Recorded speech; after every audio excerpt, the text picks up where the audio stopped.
Okay. I'm back. Excuse the greasy hair, but it's always like that. So who am I kidding? Okay, so I'm gonna do a kind of like a bookshelf tour. I'm gonna show you the books that I uh plan on reading because probably I won't make it through. The For 2026. This is my 2026 reading list, which I have painstakingly curated. And finally, all of my books have arrived. Actually more than the several few. Yeah, the several that I needed to buy because I didn't want to choose from the books that I already had. Although I have a ton. I did choose some, but you'll see. I mean, you won't see which ones I hadn't because you won't know that. But anyway, so here they go in order.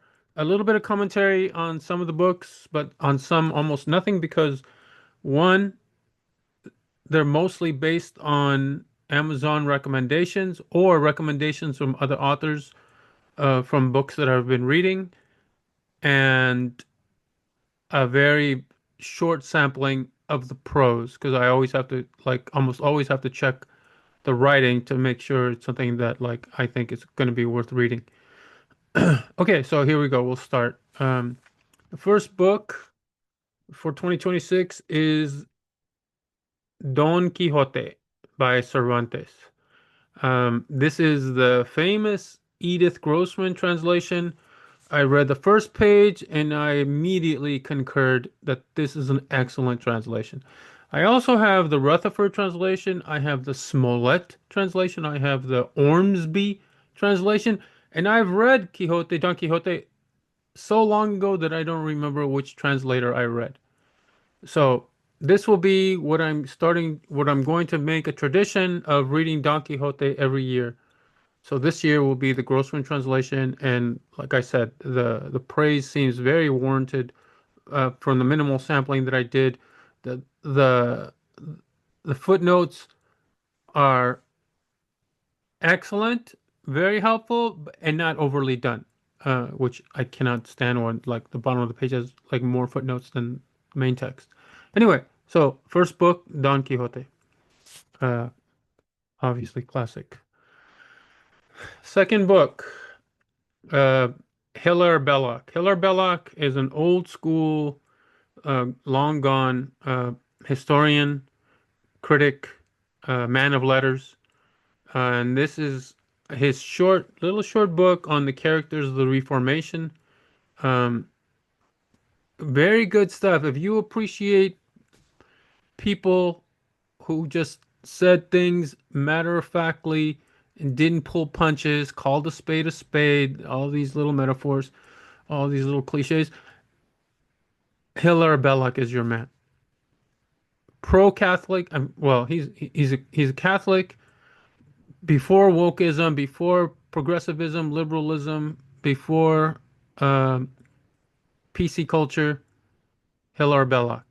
You will, if, especially if you are like politically right-leaning or pro-church or pro-Christianity, or at least you don't have like some like aversion to these things. Belloc is going to be a great read for you. Okay, next. Robert Louis Stevenson. Wait. Yeah. Robert Louis Stevenson, known for what's Dr. Jekyll and Mr. Hyde, and another one he's really well known for. I forget the other book. I won't guess.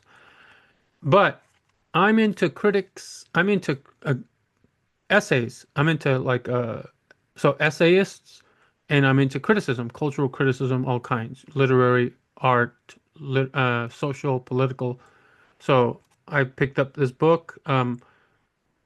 I know Stevenson's writing, so I know it's good, and I'm going to, and from the reviews, I take it that it's he's insightful, and so that's what I look for. For men of letters, I look for insights, and I look for good prose. That's basically what I do for all fiction. If it's not good writing, I don't care what the topic is, I don't care what the subject matter is, I don't read it. And if the author isn't giving me insight into the human conditions and the human psyche, the humankind, and thus and by default of into myself, then I don't bother. There's just too many authors that will do that for me, and so yeah. Which isn't to say that some authors are not worth struggling through, but for my money, no, thank you. I will miss out on the few that are worth struggling for, but I decided to not read. Max Stirner, The Ego and His Own.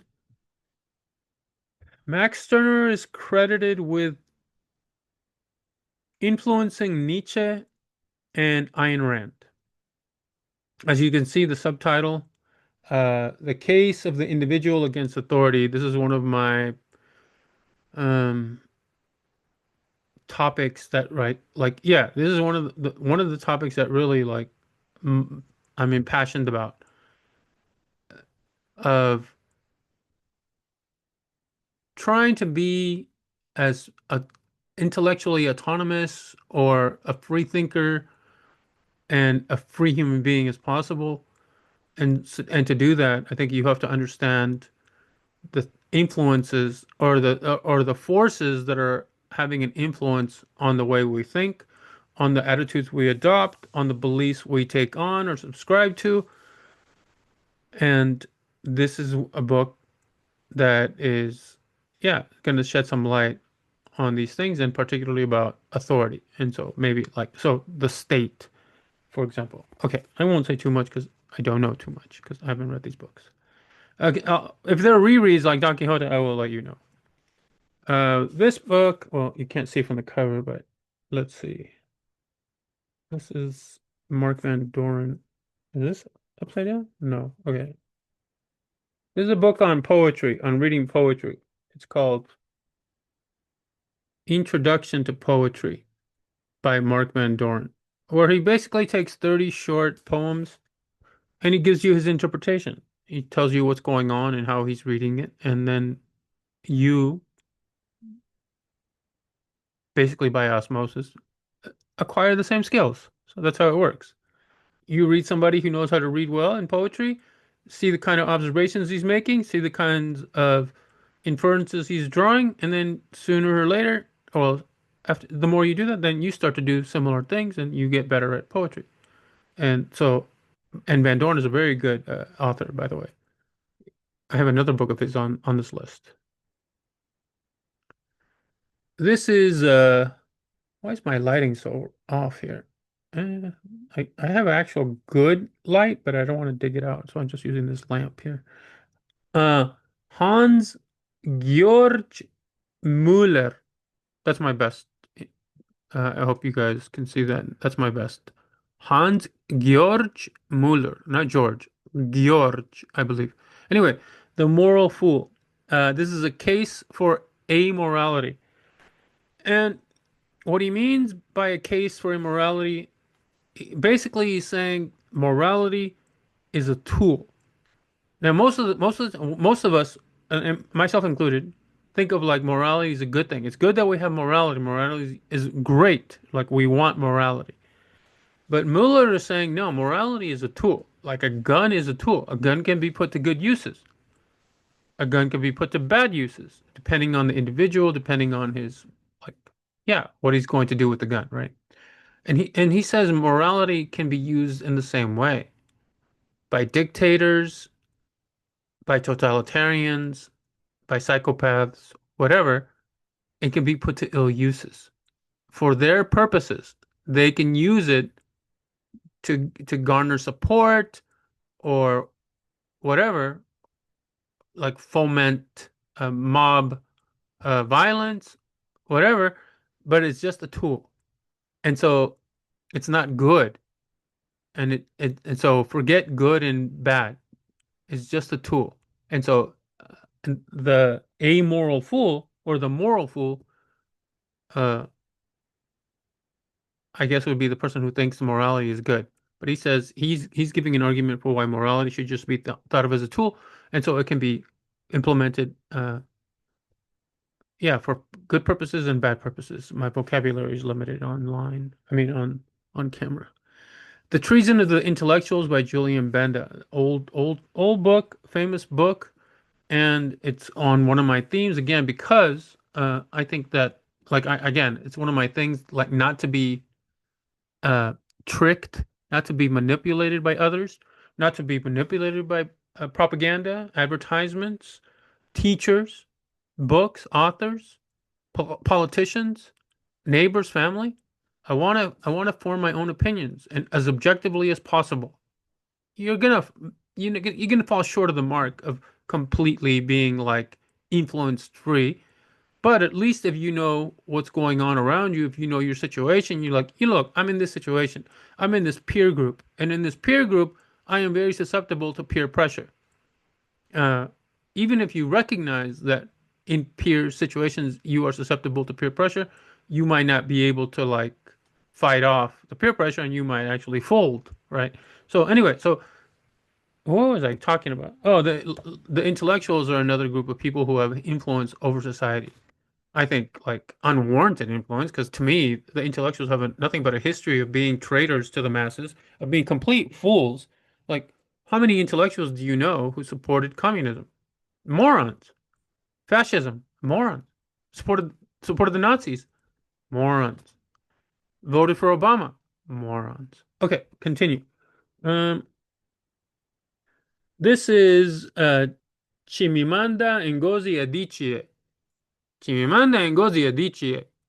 That's my best African accent. Half of a Yellow Sun. I had never heard of Adichie past a month ago. A lot of these authors, by the way, I hadn't heard of past a month ago. But I saw the reviews and I read the first page. I think it was on Amazon, like where you can preview. And sometimes they don't allow you even to read the first like page. They only give you like the table of contents. Anyway, whatever. I got a hold of the first page somehow, somewhere. Maybe it was online pirated. Who knows? And the prose is beautiful. Like just I was like, it's nicely written. It just flowed, and I'm like, oh no, no, no, this I can finish this book. I'm gonna be able to enjoy this book. The topic I think has to do something with civil war in Africa. I forget which country exactly. And so it's got a political theme. Interesting enough, plot I don't really care too much about. Honestly, I'm not a plot person. I'm a character-driven book person. If the characters are human, if the author is insightful and into the human condition, into the human psyche, and then I can learn something about humanity. I can relate, and then I can appreciate what he has to say. Um, and so yeah, so this and so that's to be seen. But as far as the prose part, like I think that's going to be covered. It's going to be fine. Next book. Another new man of letters to me. I like since I like reading essays. I like a lot of the authors I read are like men of letters, like very well read, erudite people. Usually a very good school, old school classical education, and preferably, but not always, they've seen some shit. They've been to war, or they've seen war. They've been there, or they've lived through some like hell, like Solzhenitsyn or Vasily Grossman, where you're just living in a totalitarian regime and you see the depravity of man against another man, the violence, the mind control, the everything, right? Everything. And so yeah, when these people speak, I pay close attention because they have a lot to tell us, things that we haven't experienced, thankfully, or not to the degree that they've. And so like, yeah, why not learn from people who've seen these kinds of things? Are the ones that you really want to listen to. This is Augustine Burrell. It's down here. This light is fighting me today. Oh, here we go. Okay, Augustine Burrell. Augustine Burrell. And the title is In the Name of the Bodleian. I don't know if the title has anything to do with the content as far as like the type of essays that are in there. What little I know is that the Bodleian is the name of a university in Oxford. And it's this like this awesome library with it's like it has this feel like it's got this aura and it's an august place, a serene place. It's a place where the greatest authors, the greatest books are collected. And so kind of like when you go to the gym, you have motivation to work out because everybody's working out around you. In this place, you walk in and you feel like, oh, I need to study. I need to be like serious now. and you're just motivated. That's my general understanding of the phrase in the name of the Bodleian, but I don't know what the contents is exactly, other than critical essays. Okay, so I'm looking forward. And Burrell, I've read a page or so of his, and prose is good. Even though sometimes, these older authors, they phrase things differently, and like it's hard to it's hard to read. Like it takes a while to get used to the way they phrase things. Kind of like if you read Henry James. Henry James is like great author, but it takes a little while to get used to the way Henry James phrases things. But it's very, very much well worth it. And after you get used to it, you're like, oh, okay, this is great. Like, why doesn't everybody phrase things this way? But some of these super older guys, like, yeah, you don't want people to be phrasing things that way. Chaos theory, one of the few straight up political science. Oh, this is sorry, not political science, economics. So chaos theory is like libertarianism. Um, on drugs. I was going to say steroids, but that's a cliche. On drugs is slightly less of a cliche. Anyway, so Robert P. Murphy wrote a lessons for the young conservative, where it's a basic introductory text to not conservative economists, the lessons for the young economist, and Murphy is a proponent of Austrian economics, which is a school of thought. It's not the economics of Austria. Like if you say I studied Japanese economics, you're saying you studied the economics of Japan. If you say I studied the Italian economics, you're saying you studied the economics of Italy. But if you say you study Austrian economics, you're saying you study the school of thought. And the school of thought can be applied. So Austrian economics can be applied in America. It isn't, unfortunately. We have uh, a lesser economic system in place, um, and that system is what is taught to economics students. If you go to UCLA and major in economics, it's the American system of economics that's being taught to you. The way America is run currently, it's not the best way that it could be run. If we applied Austrian economics, it would be better. Anyway, I know like I would say like four or five economics majors personally. None of them have heard of Austrian economics. It like blows my mind. Anyway, so this is chaos theory. This is like let's do away with all, and some of them say all government run programs. So right now, for example, the government runs the post office, runs it into the ground, but they run it. It would be better if it was privately run, unquestionably. Right now, the government is in control of Social Security. What do? They bankrupt it. Would it be better if such a system, such a retirement plan system, were run privately, or just it were in your own hands? Of course, it would be better. It would be better, right? The government runs police force and education, schools, public schools. There's an argument that it would be better if we privatize that. But chaos theory goes even so far as to say we can privatize the military, which to me, as an ignoramus, when it comes to chaos theory, like it's hard. That to me sounds like a hard sell. I don't know the sell yet. I haven't heard the pitch. I haven't heard the arguments. But that would prima facie, that strikes me as like, I don't know about that. Like that seems a little much. But if it would work, like okay. Let me say one other thing. I loathe a lot of things. I loathe idealism. I loathe idealists. Like, and you get these usually from liberals and progressives because they're the biggest idiots on the planet. But they'll be like, communism would work if it were just implemented correctly. It just hasn't been implemented correctly. The only reason that millions of people have been slaughtered, the only reason millions of people have been uh, impoverished, the only reason millions of people have been starved to death is because they didn't the people in charge didn't run communism correctly. But ideally, if it would run correctly, it would work and give us the benefits that it says it's going to give us. Okay, two problems. One, communism is not an ideal economic system or a way to run a country. It won't give you the benefits that it proposes that it's going to give you. It's inherently going to fail, even if it will run ideally. Nobody's ever going to you can't show that because it's never going to be run ideally, but just inherently, it's set to fail. Inherently, the fact everybody should be making equal wage is a failure because it involves depriving other people of money that they otherwise would justly earn under a system like capitalism. If you work harder than others, if you work longer than others, if you get an education if you get a if you it takes you longer because you have to study harder to learn a certain skill or trade to do the job you're doing, and you go through all that. Why would you go through all that if you're going to get paid the same as the McDonald's cashier? If you're going to get paid the same as the kindergarten teacher? Why would you put yourself through all of the extra schooling, through all of those years of not making money, and just through all the, yeah, pain and studying? Like, if you're going to get paid the same, if we're all going to get paid. No, you want to be rewarded for your effort, and or you want to be rewarded for the demand that there is for your trade. Communism wants to do away with all that because it doesn't understand human nature, right? And that's why it fails.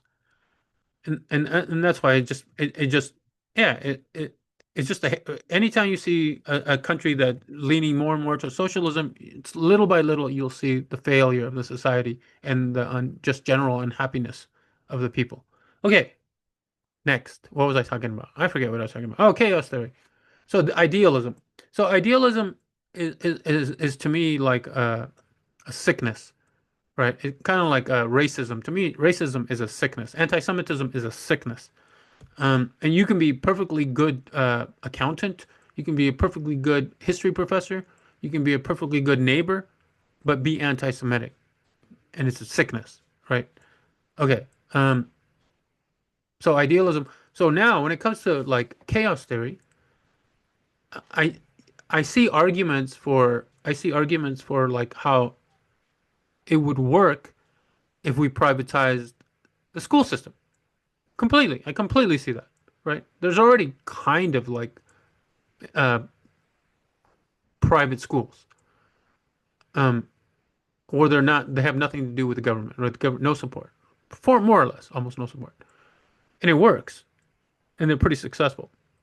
And I can see even police forces doing that. And before we didn't have banks, we didn't have a federal bank. There was no Fed. We had private banks who printed their own money, and that worked, right? That worked. Okay, so I can see that working again, or with modifications, I can see it working in modern times. What I cannot see, and again, this is all based on the fact that I'm ignorant of the argument, is privatizing the military. That seems to be a monumental task.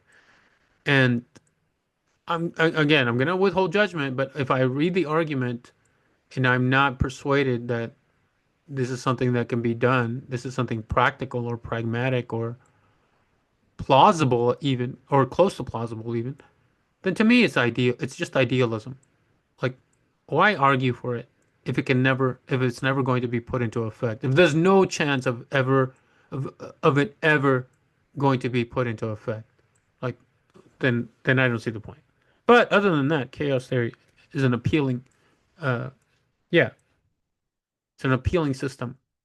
I think it's better than the alternative, like a nanny state or a totalitarian state. Okay, here we go.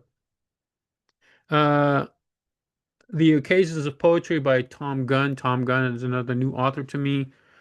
Seems to be a very well read, erudite man of letters, and he's got something that teaches about poetry. So I'm looking for. Okay, now my lamp is definitely not holding its place, but now I have this right in my face. Okay, one of my favorite men of letters, G.K. Chesterton.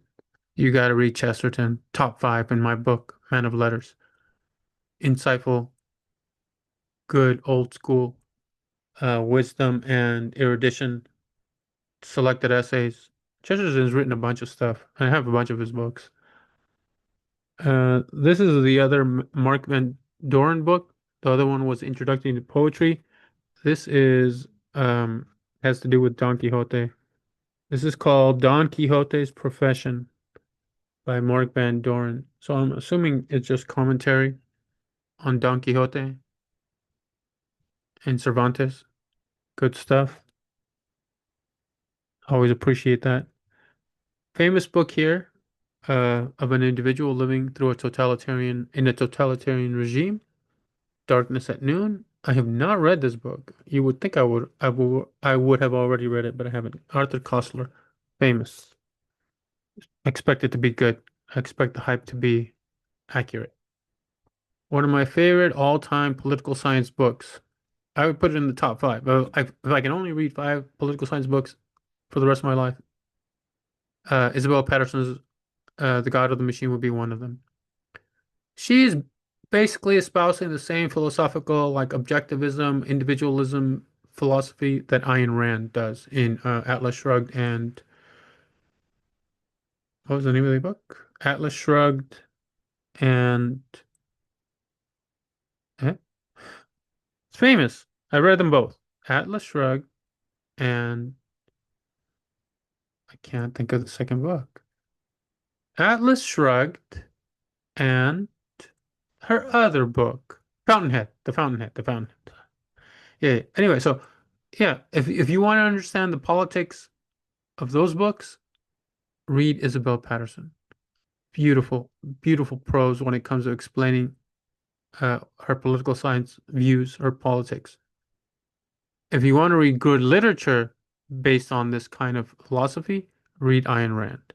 By the way, Isabel Patterson also wrote fiction, just is nowhere as good as Rand's fiction, but Rand's more uh, non-fiction political writings are nowhere as good as Isabel Patterson's.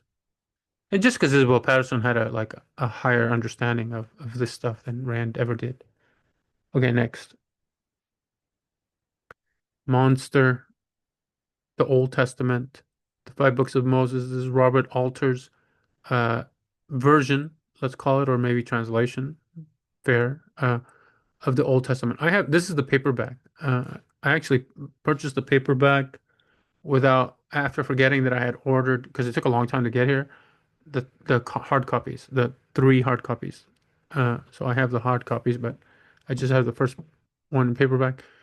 Um, yeah, I'm gonna go through this, and I have found that I read a couple of pages of Genesis that I can read Alter's translations um, much better than I can read like even the King James Bible, and I recognize the greatness and the beautiful prose in the Green James Bible. I mean, in the King James Bible, but this just reads a little easier for me. So I'm going to attempt to go through the Bible using this one. And if I can get through this one, then I'm going to go to the next book. Lydia Davis, short stories. I'm not a fan. I'm not, I take that back. I like short stories, and I've read some good short stories, like from Edgar Allan Poe, but it's not a genre that I would normally reach for. But I saw this, and yeah, I'm like, let me read some more because I like the first page or two that I read. So this is on the list. The myth of individualism. Again, this is my theme. This is one of my kicks. It's like, what are the forces that are working against me that prevent me from being a free thinker, basically? This is Peter L. Cayero. Double L in Spanish is a yeah. I'm assuming he's Spanish. Could be wrong. Famous Nobel Prize winning uh, One Day in the Life of Ivan Desinovich by Solzhenitsyn. Classic. Not much needs to be said. Another classic. Hannah Arendt, one of my favorite authors, one of my favorite critics, commentary, social man of letters, woman of letters, what have you. The Origins of Totalitarianism. Yeah, you got to read that if you're like me, fascinated or obsessed with these things. Another Heller Belloc book, and another one of my favorite events in history. Well, not favorite events is like it's good it happened, but just favorite to read about. The French Revolution. Yeah, why it turned so violent, why it was so chaotic, what are the reasons for it, who are the main actors behind it, things like that.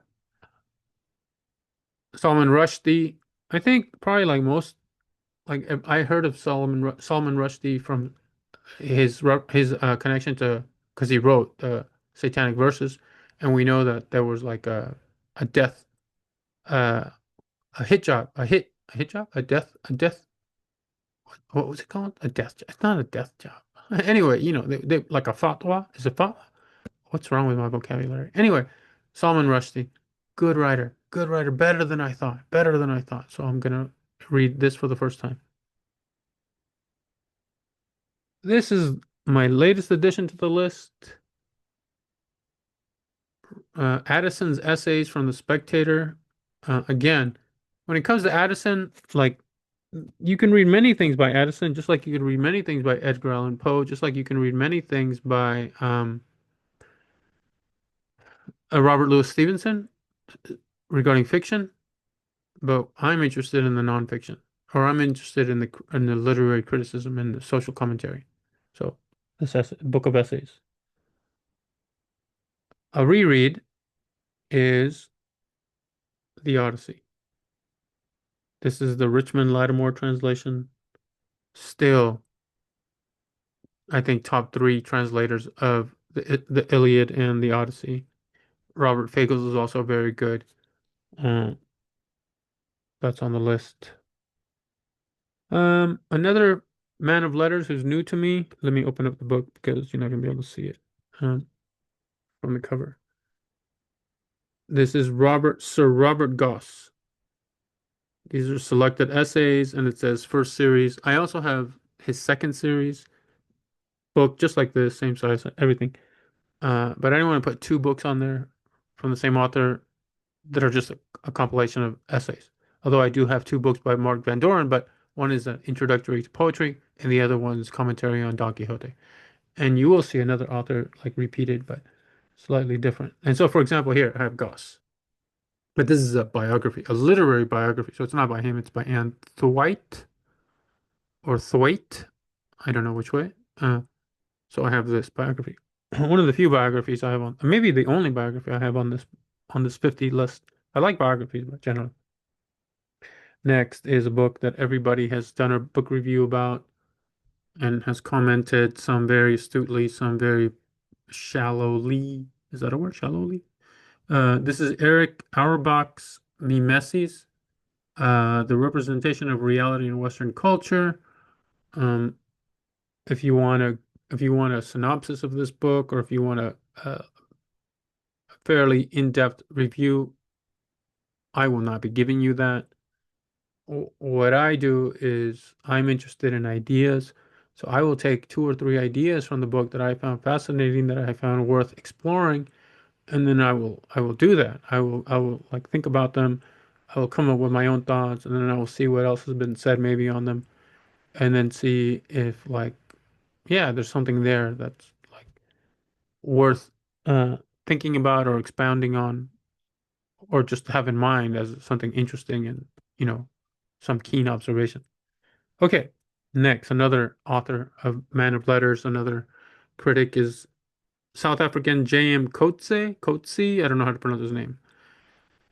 This is The Stranger Shores, a literary essays. And this is one of three books like this. His other one is like from 2000 to 2005, and then from 2006 to 2012. I think those are the years, but I'm not sure. Don't hold me to that.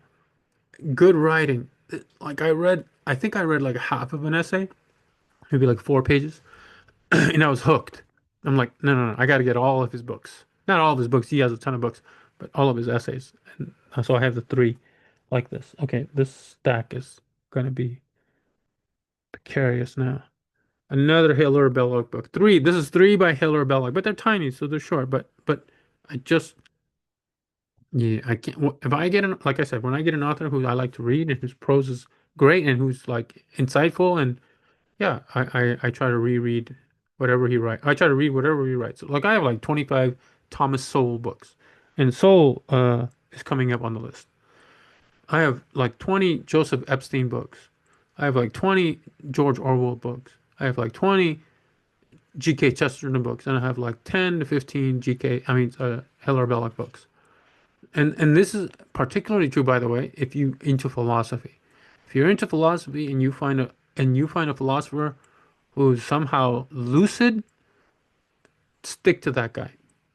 Like Peter Inwagen, buy his books and read them, and you'll get more out of it than like trying to find like the eminent source in whatever field that like you want to read about. If you're into like philosophy of mind, like Jaguar Kim. Jaguar Kim, Korean Jaguar, and then Kim. Beautiful prose for a philosopher. Beautiful prose. If you want to read somebody and get frustrated and like not be able to understand anything you read for a whole week, go read Kant. Good luck. Go read Hegel. Good luck. Even go read John McDowell. That's unfair. John McDowell is not a good writer in my opinion, but like he doesn't dumb down like the books that you read by John McDowell are not going to be dumbed down for an elementary level for like you can't pick up as a novice a John McDowell book and like and walk away with like I get it and I agree or I disagree. No, you don't get it. You can't get it. Like you'd have to be one in like a trillion philosophy prodigies just to pick up a McDowell book with no amount of training in philosophy and understand it. That said, if you do have some training, you could still walk away and think, man, he really could be a better writer. Like, yeah. So if you struggle through Kant, your effort will be rewarded. If you struggle through John McDowell, your effort will be rewarded. But for the vast majority of people and authors and philosophers, no. Their bad prose is indicative of what you're going to get out of that, and it's not going to be worth it. So I forget because of the author Hilaire Belloc. I liked his writing. So yeah, good. Okay, a reread, but new translation. Beowulf by Seamus Heaney. I saw all the praise and accolades and flowers being thrown at Shaney's translation. I mean, Seamus Heaney's translation. I've read a page or two. I don't concur. It's very good, but it's not like mind-blowingly good. I was expecting, I don't know what I was expecting, but from all the praise I was expecting something a little bit better. It's good. It's very good. Worth me putting on my list to read again, even though I've read Beowulf, reading his translation. It's that good.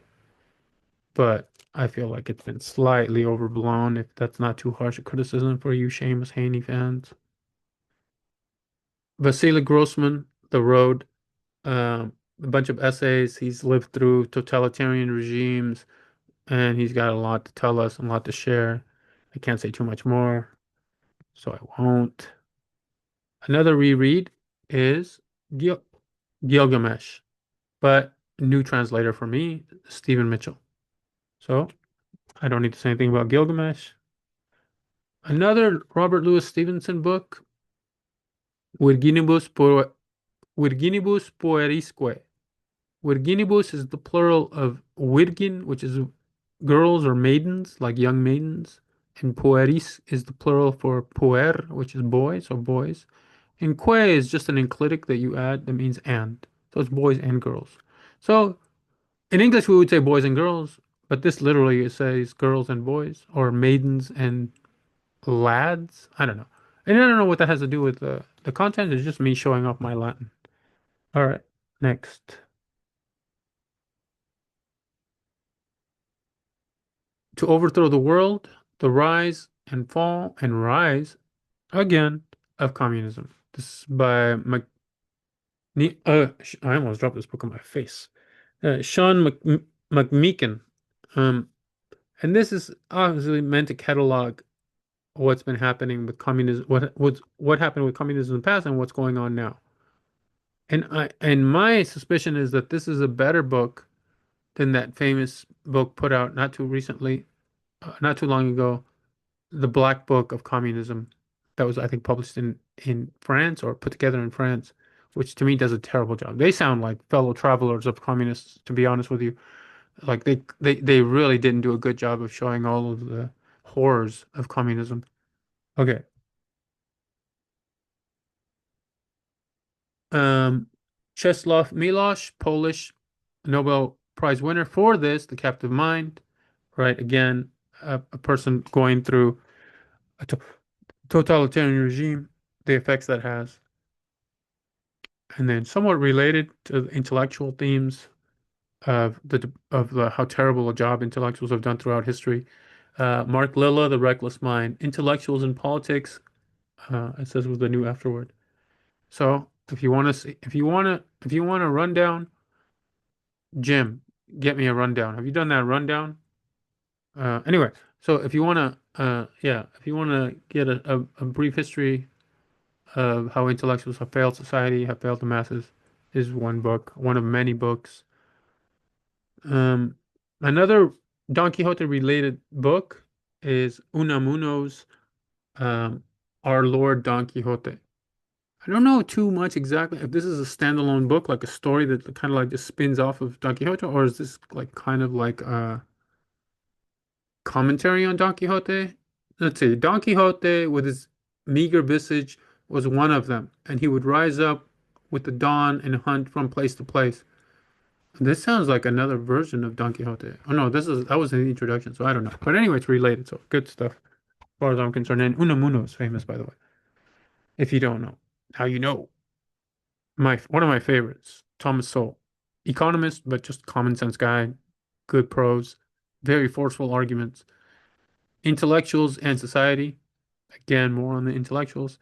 This is a pretty chunky book. I might go through all of it. It doesn't seem the type isn't too small. Another important event in Western society, Western civilization. This is Fatal Discord. Erasmus, Luther, and the fight for the Western mind. The fight for the Western mind. How we think. Do we see the world the way Luther saw it? Uh, Not good, I think. Or do we see the world the way Erasmus saw it? I don't know. I don't know how Erasmus saw it. So I'll find out.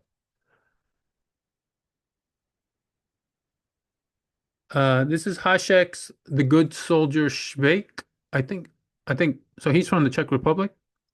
I think this is one of the most popular books of the Czech Republic, which is completely new to me. I've never read Hašek. I've never read this book. I read a page.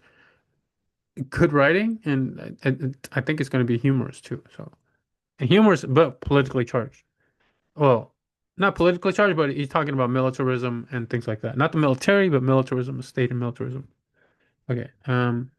Another man of letters who I've only recently come to know about, T.E. Hume. Pronounced Hume, just like Hume, the philosopher, but has an L. Selected writings edited with an introduction by Patrick McGinnis. I can't say too much about this book because I don't know anything about it. Next, no, not another. This is, yeah, another Augustine Birrell book. Another Latin title, Res Judicatae, Papers and Essays. Let me show off my Latin. Res means things or matters. Judicatae means adjudicated. So matters that have already been adjudicated. So it's not going to have any legal bearing because matters have already been adjudicated. This is just commentary. Anyway, so I have this book. Um, Hilton Kramer's The Twilight of the Intellectuals. Again, same theme. This is about the Cold War era. I need to rush through this because I suddenly need to use the restroom because I'm old. Nietzsche's Ecce Homo.